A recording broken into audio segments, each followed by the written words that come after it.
We all respond to rhythm, whether it's the pulse of a human heart or the beats that we dance to. Runners know the satisfaction of hitting a rhythmic stride. Earth has rhythms too. We orbit the sun once a year, and the tilt of the Earth on its axis in this orbit gives us rhythms in climate data. Snow, ice, and the growth of plants all pulse with the seasons. In his late 70s, my grandpa, Calvin, developed dementia and lost much of his short-term memory, but rhythm and music stayed with him. When I went to visit, he was almost always slumped in a chair, asleep in the living room, with the newspaper resting open on his lap. With his failing memory, conversation was difficult, and I could see his embarrassment when he forgot my name. Then one day it struck me to see if we could connect over something we both loved. He was a retired pianist, so I asked if he would help me learn a piece I wanted to play, the Durand Waltz. His eyes lit up when I asked him. Yes, he said. At the piano, my grandpa remembered every note and fingering of the pieces he taught. His fingers that stumbled to make coffee in the morning could still play Beethoven and Chopin effortlessly, in rhythm, with so much expression. 7 years after his death, what he taught me about music and its power of connection came back to help me approach a new problem. I was a grad student running experiments on supercomputers studying sea ice over the polar oceans. Now, sea ice is very reflective. It helps to maintain the temperature of the planet by reflecting sunlight away. It's kind of like planetary sunblock. And I was teaching a class on climate change. We'd show one image after another of climate data. For example, atmospheric carbon dioxide, or surface temperature changes, and yes, I'm wearing that data on my dress.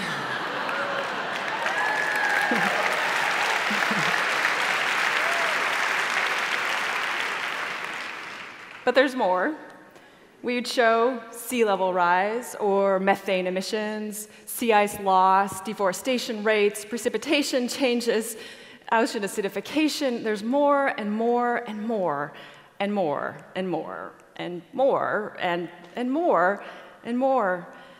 Are you feeling overwhelmed? All this important science abstracted onto line graphs and charts. Two things about the students' reactions hit me. First, they suffered from information overload. For many, the figures and graphs just blurred together after a while. Second, I saw fear and despair on their faces as they learned about the impacts of climate change. In anonymous surveys, students used words like anxiety and anger and hopelessness. That toxic combination of anxiety and overwhelm led to mental gridlock. They stopped processing the information, and for many, this important science was reduced to nothing more than homework and test problems. But they helped me see that we have a translation problem. As scientists, we interpret information that streams into our labs from instruments all over the Earth, and we integrate that information with the help of supercomputers to learn about Earth's past and present and future. And this information comes to us from environments that are teeming with life and human communities. But it's encoded as millions and millions of numbers. How do we make meaning from numbers? That's the translation problem. As scientists, it's our commitment to hard evidence through numbers that allows us to understand this finite and changing planet. But how do we help others process what the numbers are telling us without causing information overload on the one hand and emotional shutdown on the other? We need ways to communicate the science that will spark a response, not deaden our nerves. Because if we can't connect to the science, we'll never have the courage to act on what we find. So I took another look at the data. One of the things about charts and graphs is they're static, not dynamic. They don't change over time, even when they're showing something like sea level rise that's rising and changing over several decades. Wildfires, floods, hurricanes, those are events that pierce our lives and stick in our memories. But the slow, relentless sea level rise that we're causing isn't a single event. It's long-term systemic change. How do we connect to planetary change? Rhythm, music. Grandpa Calvin taught me the power of music to connect in the face of loss and change. So on a Saturday morning in my third year in grad school, instead of writing the next chapter of my thesis, I took my data analysis code and I hacked it to output sounds instead of charts. I used this iconic climate record, the Keeling curve, which shows the steady rise of carbon dioxide in Earth's atmosphere. And I turned those numbers that climb higher and higher over time into notes that rise higher and higher in pitch as you listen. When I shared that piece with audiences, I saw that it sparked response and emotional connection. So I made another and another. And a year later, I designed a new doctoral program to focus on making music driven by climate data. And I've paid close attention to how people respond to data as music. Here's what I've learned.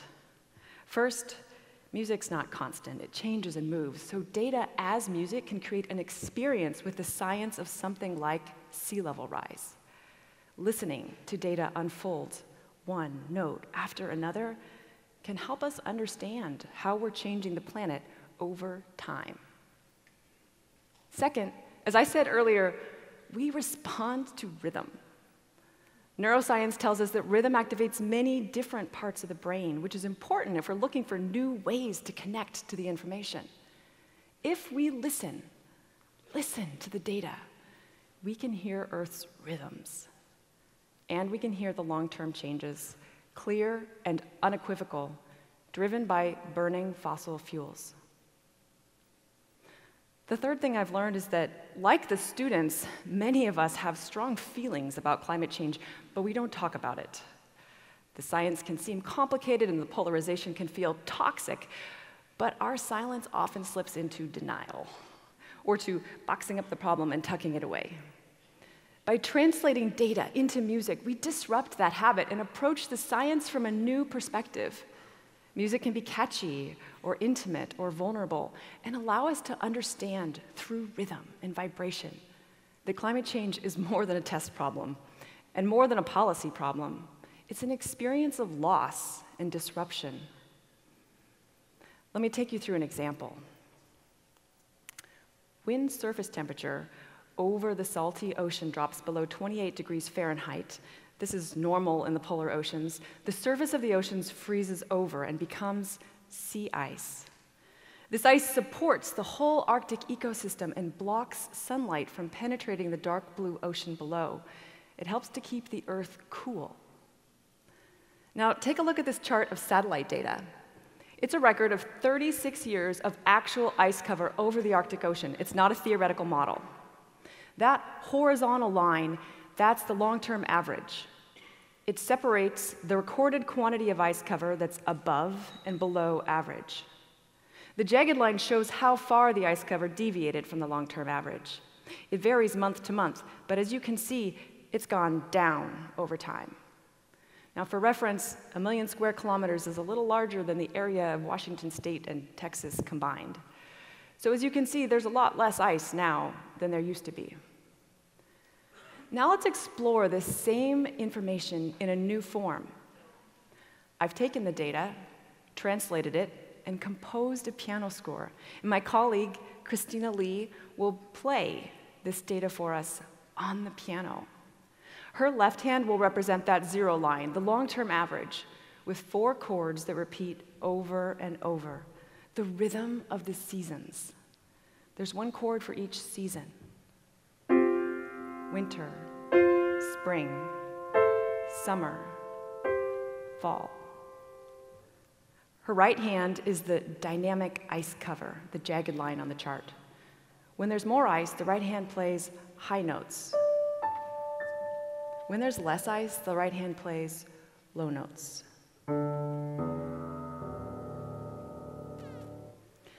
Now let's listen to data.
Now you've heard the sea ice record.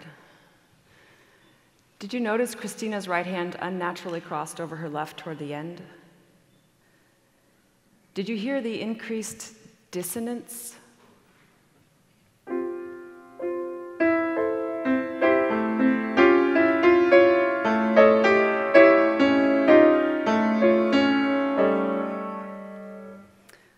That represented the shift, measured statistically, of the Arctic Ocean entering a new era of dramatically less ice. That key change is the new state. Notice the data, the music never rises above the zero line again. Since 2007, the ice cover has continuously been below its normal range. Coastal villages in Alaska, like Shishmaref, that depend on the ice to protect them against storms and ocean waves, are relocating before they're literally washed out to sea. Now, people often tell me the listening experience is stressful or jarring, and that's okay. My goal is not to offer false comfort, but to hear the truth. Arctic sea ice is vanishing. As I work with this data and think of the preventable loss, often my throat and stomach clench up. It gives me some empathy for what the students experienced when they learned this the first time. Scientists at the Cultural Cognition Project at Yale have found what the students knew implicitly all along. Our concern for climate change has little to do with our grasp of the numbers. It doesn't matter how much we know or how smart we are. No. Our concern comes from our connection to the science. Does the problem seem too big or too distant? Do we fear ridicule if we show concern? If so, we're likely to check the science at the door and live as if it weren't real. Because when we think about climate change, we tend to think about politics and policies and technology. And that's important, don't get me wrong. But there's something equally important to understand. The warming of the Earth is already changing our lives and our relationships to each other and to the places we call home. These are Americans from Shishmaref. Aliyah, on the left, is now in 11th grade. She told me she doesn't know where they're going to go when they relocate. But one thing is certain, they'll no longer be the coastal people they once were. My home is this evergreen state where I've hiked in the mountains and swam in the Salish Sea with my grandpa, Calvin. Our warming winters are driving up infestations of bark beetles, turning our evergreen trees brown. But that's a different song. A minute ago, you heard and felt 36 years of sea ice data unfold in just under 3 minutes. Let this stay with you in a way that perhaps numbers alone never could. You may never visit the ice-covered Arctic Ocean, but it is there, serving a vital role for us and for generations to come. And now we've all heard the data tell us it is melting. If this stirred you or inspired you to act, then I urge you to start talking or writing or singing or dancing or painting or coding or composing, whatever your mode of expression, use it to connect with the science and bring awareness of climate change into our everyday conversations, because we're not stuck on this song. But our only hope for action lies in connection. Music does that. It sparked life and passion into my grandpa and connected us as he was dying, and it can connect us to the greatest crisis facing humankind. So let's rise to the challenge, listen to the data, and change the music for tomorrow. Thank you.